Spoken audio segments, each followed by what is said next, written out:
पुणे शहरातील कसबापेठ येथे ऐतिहासिक आणि आध्यात्मिक परंपरेचा वारसा जपणारा हजरत शेख सलाहुद्दीन चिश्ती निजामी सिद्दीकी अलगारी अलगाजी रहमतुल्लाह अलैह बाबांचा 688वा उर्स उत्सव मोठ्या उत्साहात आणि भक्तिमय वातावरणात संपन्न झाला।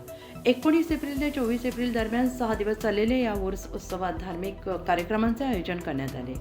उर्साची सुरुवात ध्वजारोहणाने झाली, तर दर्ग्यावर गुसूल, संदल मिरवणूक, चादर अर्पण, मिलाद फत्या आणि सगळ्यांच्या कल्याणासाठी विशेष दुआ करण्यात आली। या उर्साचे विशेष आकर्षण म्हणजे पारंपरिक नाचणीची भाकरी, चवळीची भाजी, कांद्याचा नैवेद्य।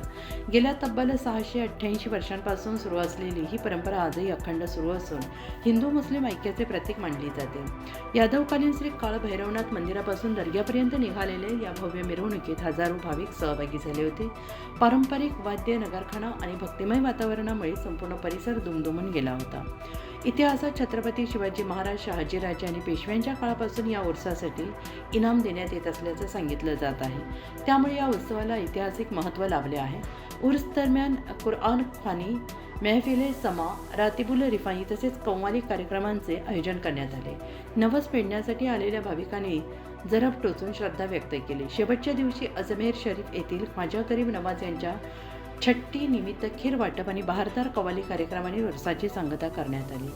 हा उर्स केवळ धार्मिक उत्सव नसून सर्व धर्मीय ऐक्य, सामाजिक एकोपा आणि श्रद्धेचे जिवंत उदाहरण आहे।